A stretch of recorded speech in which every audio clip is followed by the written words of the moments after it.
నమస్తే welcome to Bharati TV నేను Bapayya. Nellore mayor పీఠాన్ని తెలుగుదేశం పార్టీ కైవసం చేసుకోబోతోంది అని చెప్పేసి మనకి సమాచారం అందుతోంది.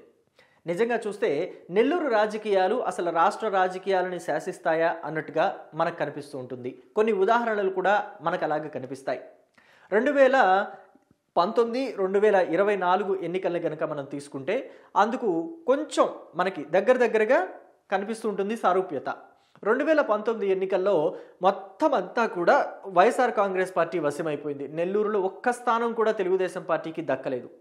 సో అప్పట్లో వైఎస్ఆర్ కాంగ్రెస్ పార్టీ ఎంత ప్రభంజనం సృష్టించింది అనేది కూడా మనం చూసాం. అలాగే 2024 ఎన్నికలకు వచ్చేసరికి నెల్లూరులో పరిస్థితులు మారిపోయాయి. మొత్తం అంతా కూడా తెలుగుదేశం పార్టీ వైపే మొగ్గు చూపింది నెల్లూరు జిల్లా మొత్తం.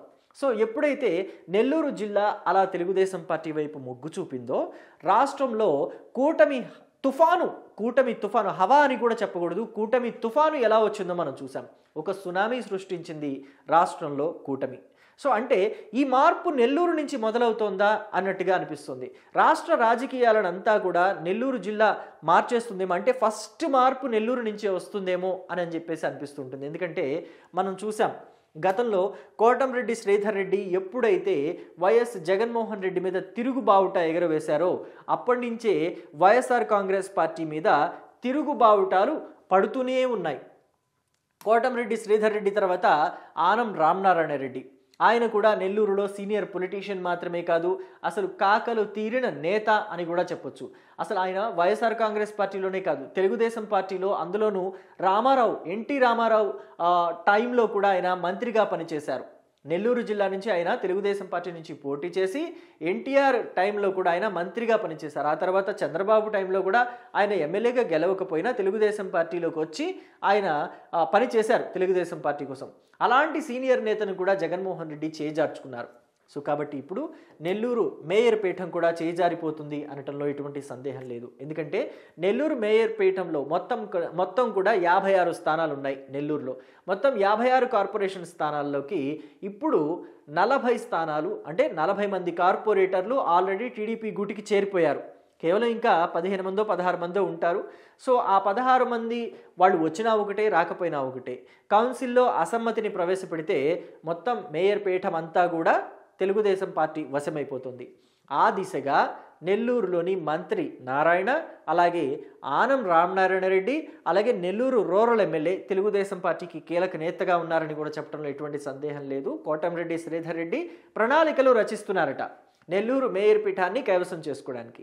నిజంగా ఒకవేళ నెల్లూరు మేయర్ పీఠం కనుక తెలుగుదేశం పార్టీ వశమైపోయింది అంటే క్లీన్ స్వీప్ చేసేసినట్టే, వైఎస్ఆర్ కాంగ్రెస్ పార్టీని ఊడ్చి అవతల పాడేసినట్టే తెలుగుదేశం పార్టీ నేతలంతా కలిసి. నిజంగా అసలు వైఎస్ఆర్ కాంగ్రెస్ పార్టీకి నెల్లూరులో ఈ గతి పట్టడానికి ముఖ్య కారణం ఎవరు అంటే జగన్మోహన్ రెడ్డి. అన్డౌటెడ్లీ జగన్మోహన్ రెడ్డి తీసుకున్న నిర్ణయాలే అందుకు కారణము అని అంటుంది తెలుగుదేశం పార్టీ. తెలుగుదేశం పార్టీలోని నేతలు కూడా అదే చెప్తారు. కోటంరెడ్డి శ్రీధర్ రెడ్డి మీద ఆయన నిఘా పెట్టి ఆయన ఫోన్లు ట్యాపింగ్ చేసి ఆయన ఒకప్పుడు దేవుడిలా భావించిన జగన్మోహన్ రెడ్డి తనని అనుమానించారా, తన ఫోన్లు ట్యాప్ చేస్తున్నారా అనేలాగా ఆయన బాధపడిపోయి ఆ పార్టీలో ఇక నేను ఉండటం కూడా అవమానంతో కూడుకున్నదే అని భావించి పార్టీలో నుంచి బయటకు వచ్చేస్తుంది సందర్భాన్ని మనం 2023 తర్వాత చూసాం. అలాగే ఆనం రామనారాయణ రెడ్డి రాజకీయాలు మొదలు పెట్టేసరికి అసలు జగన్మోహన్ రెడ్డి పుట్టారో లేదో అని కూడా అనుమానం వ్యక్తం చేయొచ్చు. ఎందుకంటే అంతటి సీనియర్ పొలిటీషియన్. సో ఎప్పటి నుంచో, అంటే కాంగ్రెస్ పార్టీలో ఉన్నారు, అంతకుముందు తెలుగుదేశంలో ఉన్నారు. ఆ కాంగ్రెస్ పార్టీ అంతర్ధానం అయిపోయింది అని అనుకున్న తర్వాత మళ్ళీ 2014 టైంలో తెలుగుదేశం పార్టీకి వచ్చారు. ఆ తర్వాత మళ్ళీ వైఎస్ఆర్ కాంగ్రెస్ పార్టీకి వెళ్ళారు. ఎందుకంటే 2019 ఎన్నికల టైంలో జగన్మోహన్ రెడ్డి మనమంతా రెడ్డి సామాజిక వర్గం వాళ్ళంతా కూడా ఏకంగా ఉండాలి, ఏకమై ఉంటేనే మనం ఎవరినైనా ఎదిరించగలుగుతాం, మనం శాసించాలి అని చెప్పేసి వాళ్ళకి బ్రెయిన్ వాష్ చేసి ఒక రకంగా వాళ్ళని మ్యానిపులేట్ చేసే స్థాయికి వెళ్ళారు. సో ఆ టైంలో జగన్మోహన్ రెడ్డి అన్న మాటలు ఇవి నేను చెప్తున్న మాటలు కాదు, జగన్మోహన్ రెడ్డి స్వయంగా చెప్పిన మాటలే తర్వాత బయటకు వచ్చాయి. చాలామంది సీనియర్ పొలిటీషియన్స్ మాకు ఇలాగే చెప్పి తీసుకువెళ్ళి జాయిన్ చేశాడు, జాయిన్ అయిన తర్వాత చూస్తే పార్టీలో మాకు అంతటి ఇంపార్టెన్స్ ఇవ్వలేదు, అసంతృప్తితో రగిలిపోతున్నామని చెప్పేసి బయటకు వచ్చిన వాళ్ళని కూడా చూసాం. ఇక ఆనం రామనారాయణ రెడ్డిని అయితే వెంకటగిరి నియోజకవర్గం నుంచి పోటీ చేయించారు. వెంకటగిరి నియోజకవర్గ అభివృద్ధి కోసం నిధులు ఎప్పుడు అడిగినా కానీ రామనారాయణ రెడ్డికి ఉత్త చేతులే చూపించింది వైసీపీ సర్కారు. ఈ క్రమంలో ఆయన అనేక సమావేశాలు సభల్లో నిధులు ఇవ్వటం లేదు, నేను అభివృద్ధి ఎలా చేయగలుగుతాను అని చెప్పేసి ఆయన ఆర్తనాదాలు చేశారు. సో ప్రభుత్వం నిధులు ఇవ్వటం లేదు అని చెప్పేసి నువ్వు అలాగా బహిరంగంగా ఎలా చెప్తావు, ప్రభుత్వం పరువు తీస్తావా అని చెప్పేసి ఆయన మీద జగన్మోహన్ రెడ్డి కోపాన్ని పెంచుకున్నారు. ఈ క్రమంలోనే ఆయన బయటకు వచ్చేశారు. ఇక వైఎస్ఆర్ కాంగ్రెస్ పార్టీకి చాలా చాలా చాలా ఇంపార్టెంట్ ఫ్యామిలీ ఒకటి ఉంది నెల్లూరులో. ఆ ఫ్యామిలీ 2009లో వైఎస్ రాజశేఖర రెడ్డి చనిపోయిన దగ్గర నుంచి కూడా, వైఎస్ రాజశేఖర రెడ్డి లేరు ఇక అని తెలిసిన దగ్గర నుంచి కూడా జగన్మోహన్ రెడ్డి వెంట నిలబడుతూ వచ్చిన ఫ్యామిలీ ఏదైనా ఉంది అని అంటే మేకపాటి ఫ్యామిలీ. మేకపాటి రాజమోహన్ రెడ్డి, మేకపాటి చంద్రశేఖర్ రెడ్డి, అలాగే మేకపాటి గౌతమ్ రెడ్డి, వీళ్ళు ముగ్గురు కూడా జగన్మోహన్ రెడ్డితోనే నిలబడ్డారు. అయితే ఇప్పటికీ కూడా రాజమోహన్ రెడ్డి జగన్మోహన్ రెడ్డికి లాయల్గానే ఉంటూ వస్తున్నారు. కాకపోతే జగన్మోహన్ రెడ్డి నెల్లూరు జిల్లాలో ఎంత పతనమైపోయారో, నెల్లూరు జిల్లాలో మాత్రమే కాదు రాష్ట్ర వ్యాప్తంగా కూడా అదే స్థాయికి వచ్చేస్తున్నారు, పతనావస్థకు వచ్చేస్తున్నారు అని చెప్పేసి రాజమోహన్ రెడ్డి ఇప్పటికీ ఫీల్ అవుతూనే ఉంటారు. అందుకనే జగన్మోహన్ రెడ్డికి డైరెక్ట్గా కలిసి సలహా ఇవ్వడానికి మరి ఆయన అపాయింట్మెంట్ ఇవ్వలేదో ఇచ్చారో తెలియదు, కానీ ఇట్లా పత్రికాముఖంగా కాస్త సలహాలు ఇస్తూ వస్తున్నారు ఈ మధ్య రాజమోహన్ రెడ్డి. పక్కన కోటరీ ఏదైతే ఉందో జగన్ చుట్టూ, ఆ కోటరీ మాటలు నమ్మటం వల్లే జగన్ ఇంతగా పతనమైపోతున్నారని చెప్పేసి ఆవేదన వ్యక్తం చేస్తున్నారు. ఇక మేకపాటి చంద్రశేఖర్ రెడ్డి విషయానికి వస్తే ఆయన 2024 ఎన్నికల ముందు జగన్మోహన్ రెడ్డిని తీవ్రంగా వ్యతిరేకించి పార్టీలో నుంచి బయటకు వెళ్లారు. ముఖ్యంగా మనం ఎమ్మెల్సీ ఎన్నికల సమయంలో చూసుకుంటే కనుక ఈ ముగ్గురు నెల్లూరు జిల్లా నుంచి ఆనం, అలాగే కోటంరెడ్డి, అలాగే మేకపాటి చంద్రశేఖర్ రెడ్డి ముగ్గురు కూడా తెలుగుదేశం పార్టీ ఎమ్మెల్సీకి ఓటు వేసినట్టుగా అప్పట్లో వైఎస్ఆర్ కాంగ్రెస్ పార్టీ వాళ్ళ మీద ఆరోపణలు చేసింది. వాళ్ళు ఓటు వేశారా లేదా తెలియదు, వాళ్ళు ఎవరికి ఓటు వేశారు అనే విషయాన్ని బయటికి చెప్పకూడదు, కానీ వైఎస్ఆర్ కాంగ్రెస్ పార్టీ ఆ రోజు వాళ్ళ మీద ఆ నింద వేసి వాళ్ళని బయటకు గెంటేసింది వైఎస్ఆర్ కాంగ్రెస్ పార్టీలో నుంచి. వైఎస్ఆర్ కాంగ్రెస్ పార్టీలో నుంచి నేతల్ని గెంటేసిన తర్వాత మరి ఆ నేతల వెనుక ఉండే అనుచరులు ఉంటారా? వాళ్ళు కూడా ఉండరు కదా. సో కోటంరెడ్డి, శ్రీధర్ రెడ్డితో పాటు ఆనం రామనారాయణ రెడ్డి అనుచరులు కూడా గంపగుత్తగా తెలుగుదేశం పార్టీలోకి జాయిన్ అయిపోయారు. సో పరిస్థితులంతా కూడా మారిపోయాయి. నెల్లూరు పెద్దారెడ్లంతా కూడా వైసీపీ గూటిని వదిలిపెట్టి తెలుగుదేశం పార్టీకి జై కొట్టారు. సో ఈ దెబ్బతోటి మొత్తం అంతా కూడా నెల్లూరు ముఖ చిత్రం మారిపోయిందా అనే పరిస్థితి ఏర్పడింది. ఆ తర్వాత 2024 ఎన్నికలు రానే వచ్చాయి. నెల్లూరు జిల్లా మొత్తం మీద తెలుగుదేశం పార్టీ నుంచి ఎవరినైతే నిలబెట్టారో వాళ్ళంతా కూడా విజయబావుట ఎగురవేశారు. ముఖ్యంగా నెల్లూరు అనంటేనే విజయసాయి రెడ్డి పుట్టిన ఊరు. నెల్లూరు జిల్లాలో ఆయన పుట్టి పెరిగాడు. మరి ఆ విజయసాయి రెడ్డిని తీసుకొచ్చి నెల్లూరులో పోటీ చేయించిన ఎంపీగా ఆయన భారీ స్థాయిలో ఓడిపోయారు అని చెప్తే మీరు దాన్ని కాదనలేని అంశం. ఎందుకంటే విజయసాయి రెడ్డి పోటీ చేసింది వేమిరెడ్డి ప్రభాకర్ రెడ్డి మీద, అజాత శత్రువు లాంటి వ్యక్తి.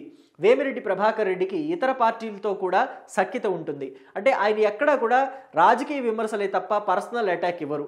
కానీ విజయసాయి రెడ్డి అలా కాదు, పర్సనల్గా కూడా అటాక్ ఇస్తారు. అటు చంద్రబాబు మీద, లోకేష్ మీద, పవన్ కళ్యాణ్ మీద, తెలుగుదేశం పార్టీలో ఎవరైతే వైఎస్ఆర్ కాంగ్రెస్ పార్టీ మీద నోరెత్తుతారో వాళ్ళందరి మీద కూడా పర్సనల్గా కూడా దాడి చేసిన సందర్భాన్ని మనం అనేక సార్లు చూసాం.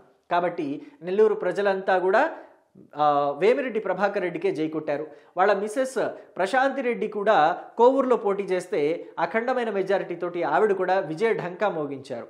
ఇక ఎప్పుడూ గెలవని ప్లేసు కాకాణి గోవర్ధన్ రెడ్డికి సర్వేపల్లి అనంటే పెట్టని కోట లాంటిది. మరి అలాంటి ప్లేస్లో కూడా కాకాణి గోవర్ధన్ రెడ్డి ఓడిపోయారు. ఇక అనిల్ కుమార్ యాదవ్ ఆయన నెల్లూరులో పోటీ చేస్తే గెలవరు అని చెప్పేసి ఆల్రెడీ జగన్మోహన్ రెడ్డికి ఇన్ఫర్మేషన్ ఉండటం వల్ల ఆయన్ని తీసుకొచ్చి నరసరావుపేట ఎంపీగా పోటీ చేయించారు. ఆయన ఇక్కడ ఓడిపోయాడు. నెల్లూరు టౌన్లో పోటీ చేసిన నారాయణ, ఇప్పుడు మంత్రిగా ఉన్నారు కదా పొంగూరు నారాయణ, ఆయన కూడా చాలా పెద్ద మెజారిటీతో, భారీ స్థాయి మెజారిటీతో గెలిచారు. సో ఇలా చెప్పుకుంటూ పోతే నెల్లూరులో 2024 ఎన్నికల్లో ఎలా పతనమైంది నెల్లూరు అని చెప్పేసి పూర్తిగా మనకి అవగతమవుతుంది. సో చూసుకుంటే ఇక్కడ 2019 ఎన్నికల తర్వాత మంత్రిగా నిలబెట్టిన ఎవరైతే జగన్మోహన్ రెడ్డి అంటే ప్రియ అనుంగుడు అని చెప్పాలా, లేకపోతే ప్రియ శిష్యుడు అని చెప్పాలా, ప్రియ భక్తుడు అని చెప్పాలా, అనిల్ కుమార్ యాదవ్ నెల్లూరు రాజకీయాలను ఎంత నాశనం చేశారు. నెల్లూరులో తనతోటి వైఎస్ఆర్ కాంగ్రెస్ పార్టీ నేతలు అంటే ఎమ్మెల్యేలు ఎవరైతే ఉన్నారో ఆనం రామనారాయణ రెడ్డి కావచ్చు, కోటమిరెడ్డి శ్రీధర్ రెడ్డి కావచ్చు, ముఖ్యంగా బలం ఎవరు అని అంటే మేకపాటి ఫ్యామిలీ వైఎస్ఆర్ కాంగ్రెస్ పార్టీకి. అలాంటి మేకపాటి ఫ్యామిలీతోటే అనిల్ కుమార్ యాదవ్ ఎంత సున్నం పెట్టుకున్నారు అనేది మనమంతా కళ్ళారో చూసాం. ఇక కాకాణి గోవర్ధన్ రెడ్డి వర్సెస్ అనిల్ కుమార్ యాదవ్ అనేది ఫ్లెక్సీల వారికి కూడా దారితీసింది. కాకాణి గోవర్ధన్ రెడ్డి 2022 లేకపోతే 22లో అనుకుంటా మంత్రి అయ్యారు. అంటే అనిల్ కుమార్ యాదవ్ మంత్రిగా దిగిపోయిన తర్వాత 2.5 సంవత్సరాల తర్వాత మంత్రిగా దిగిపోయారు కదా, ఆ తర్వాత కాకాణి గోవర్ధన్ రెడ్డికి అవకాశం ఇచ్చారు జగన్మోహన్ రెడ్డి. ఎప్పుడైతే కాకాణి గోవర్ధన్ రెడ్డి మంత్రి అయ్యారో అప్పుడు ఆయనకు సంబంధించిన ఫ్లెక్సీలు కూడా నెల్లూరు టౌన్ వ్యాప్తంగా పెట్టారు. ఆ టైంలో కాకాణి ఫ్లెక్సీలని చించి వేశారు కొంతమంది ఆగంతకులు. మరి ఆ పని అనిల్ కుమార్ యాదవే చేయించారు అని చెప్పేసి కూడా కొంతమంది అంటారు. కాకాణి గోవర్ధన్ రెడ్డి మంత్రిగా నెల్లూరుకు వస్తుంటే ఈయన నెల్లూరు నడిబొడ్డున ఈయన తన మీటింగ్స్ పెట్టుకున్నారు. సో చూస్తే వీళ్ళిద్దరూ పోటాపోటీగా నెల్లూరులో వైసీపీని నాశనం చేశారు అని చెప్పడంలో కూడా ఎటువంటి సందేహం లేదు. ఇప్పటికైనా నెల్లూరులో వైసీపీని బ్రతికించే ప్రయత్నం ఏమన్నా చేస్తున్నారా అంటే అసలు లేదు. అసలు అనిల్ కుమార్ యాదవ్ అడ్రస్సే లేకుండా పోయాడు నెల్లూరులో అని చెప్పేసి కొంతమంది అంటారు. ఇక కాకాణి గోవర్ధన్ రెడ్డి విషయానికి వస్తే ఆయన కేసులు ఆయన రిమాండ్ ఖైదీగా ఉండటమే సరిపోయింది. ఇప్పుడే బయటకు వచ్చారు, ఇప్పుడిప్పుడే మాట్లాడుతున్నాడు కాస్తంతా అని చెప్పేసి అంటున్నారు.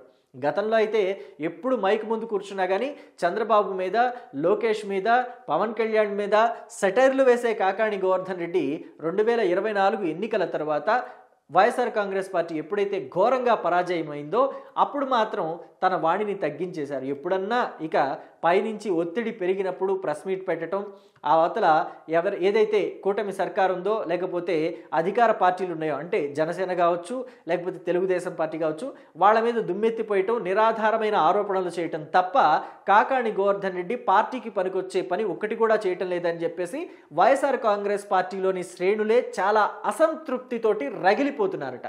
ఇక అనిల్ కుమార్ యాదవ్ అయితే ఎప్పుడు ఆయన కేసులు తిరగదోడతారో, ఆయన్ని ఎప్పుడు అరెస్ట్ చేస్తారో కూడా చెప్పలేని పరిస్థితి నెలకొంది అని చెప్పేసి నెల్లూరులో వైఎస్ఆర్ కాంగ్రెస్ పార్టీ శ్రేణులు ఉన్న కాస్త మంది కూడా రగిలిపోతున్నారు. సో ఇలాంటి నేతల వెనక మనం ఉంటే మనకి వచ్చేది ఒరిగేది ఏముండదు.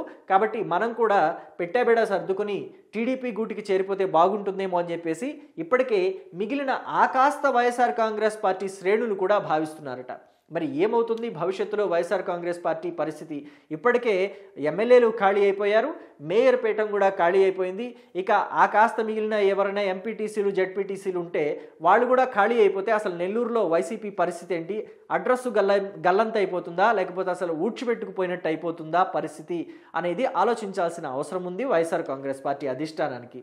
అలాగే ఇప్పటికైనా వాళ్ళు చేస్తున్న నిర్ణయాలు మార్చుకోకపోతే ప్రమాదం తప్పదు అని చెప్పేసి సీనియర్ పొలిటీషియన్ రాజమోహన్ రెడ్డి లాంటి వాళ్ళ సలహాలు మరి జగన్మోహన్ రెడ్డి ఆలకిస్తాడని మీరు అనుకుంటున్నారా? ఆలకించడు, తన పంధాలో తానే వెళ్తాడు. అసలు ఆలోచించేంత టైం జగన్మోహన్ రెడ్డికి లేదు. ఎందుకంటే కేసులు వెంటాడుతున్నాయి. మరోవైపు లడ్డు వ్యవహారం కూడా ఆయన దాకా వచ్చేలాగుంది, ఇంకొక వైపు లిక్కర్ వ్యవహారం కూడా ఆయన దాకా వచ్చేలాగా కనిపిస్తోంది అని అనుకుంటున్నారా? మీ అభిప్రాయం ఏంటి అనేది కమెంట్ బాక్స్లో తెలియచేయండి. Thank you.